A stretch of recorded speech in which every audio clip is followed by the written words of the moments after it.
Hey everyone, today we're starting an epic adventure on Nusa Penida, an island paradise right off East Bali. To reach Nusa Penida, first you need to reach Sanur port and then take a ferry. The ferry ride can be about 30 to 45 minutes and cost somewhere between 1,30,000 IDR and go upwards. You can either book your ferry tickets from Sanur port or book in advance, which is recommended, using Klook or other speedboat websites. Make sure to reach the port as early as possible because most of the ferries are in the morning and after 11 am the number of ferries are really limited. As soon as you land in Nusa Penida, you can hire a scooter and proceed towards your accommodation. The scooter rentals can start from 75,000 IDR per day and can go upwards. If you're carrying a lot of luggage, you can also hire a taxi and travel from the port to your hotel. We stayed at the Sunrise Penida Hill Resort, which we had booked through booking.com from India. It costed us rupees 2000 per night per couple, and this was including breakfast. Sunrise Penida Hill Resort is located about 4 kilometers from Penida Harbour, but the roads leading to it are pretty bad and it can take you anywhere between 20 to 30 minutes to reach here. But the rooms are really spacious, cozy, and overall it was a very comfortable stay for 2 days. After a morning of travels and check ins, it was time to refuel. We grabbed some traditional Indonesian food from this cafe called Nana Penida, and the flavors were just incredible. After a scrumptious meal, we were headed to our first destination, the Broken Beach. Broken Beach is famous for its crystal clear blue waters and its natural arc. The entrance fee to Broken Beach is 15,000 IDR per person. There is also a parking fee of 5,000 IDR per car or 2,000 IDR per scooter. Broken Beach is known for its natural arc that creates a lagoon below a cliff. The arc is a popular destination for photographers and nature lovers alike. Right next to it is the Angel's Billabong. It is a natural infinity pool which is absolutely mesmerizing, and if the tide is right, you can even take a dip. Just be careful of the waves, sometimes they can get pretty strong. Nusa Penida is often famous for its chill vibes and slow life.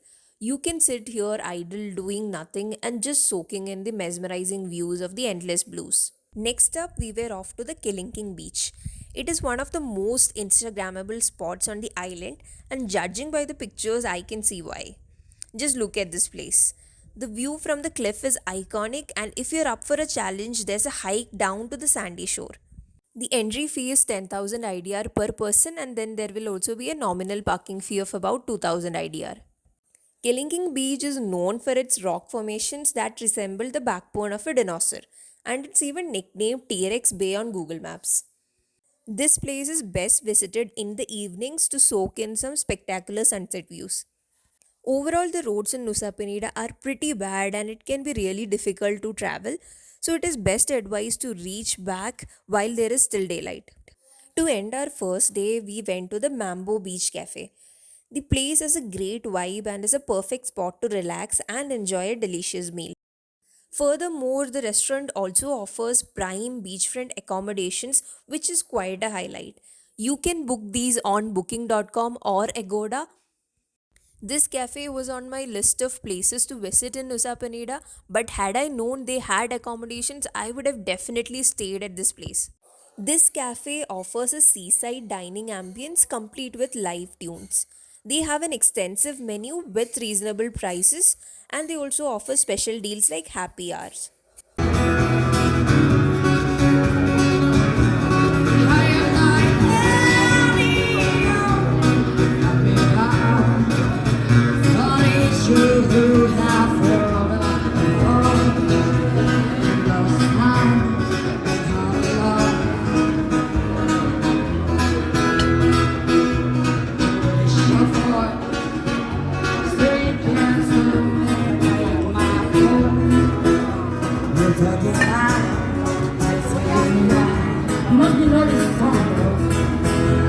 We ordered a Chick fil A burger and a tenderloin burger. These were served with a portion of fries and salad.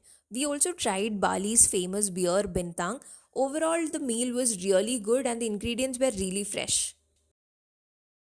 We started our day 2 on a relaxing note. It seems like Nusa Penida's chill vibes were after all getting to us.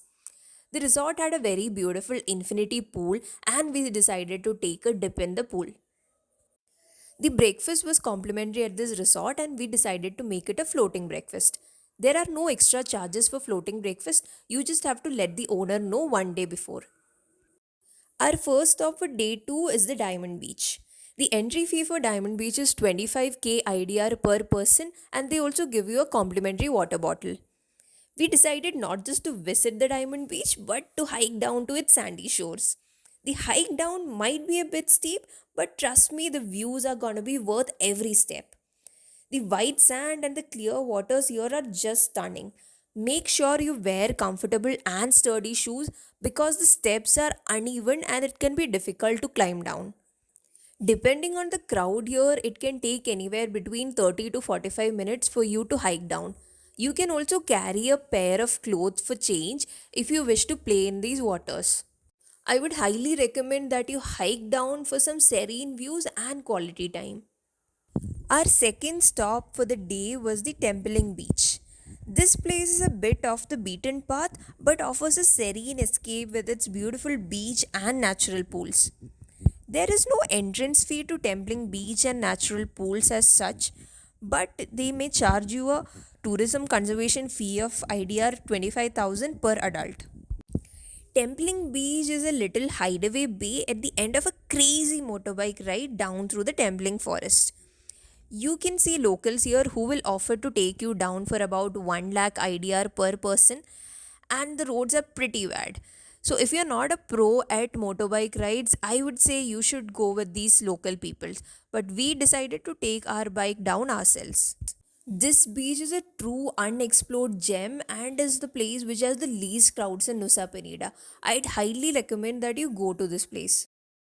To wrap up our Nusa Penida adventure, we stopped by the beautiful Amata Penida Cafe. This place has one of the best sunset views in Nusa Penida and there are no cover charges for entry. They had a seafood festival while we were there and so they had live fish counters. They have live music and this place is open from 7 a.m. to 10 p.m. every day. If you're someone who did not have enough patience to get clicked at the gates of heaven at Lampiang temple because of the crowd, you might be in here for a treat because they have something modeled in the shape of gates of heaven and a lot of people click those iconic pictures here. Waiting, stuck in her daydream. I've been this way since 18, but lately I'm wasting, slowly sinking, wasting, crumbling like waste trees. And they scream, the world seems in like complete to us, cause we just under the upper hand and go back for the copper gun. She don't wanna go outside tonight. And that marks the end of our 2 days in Nusa Penida. If you've enjoyed this video, do drop a like or comment and follow Mrs. Explorer for more travel content. Bye.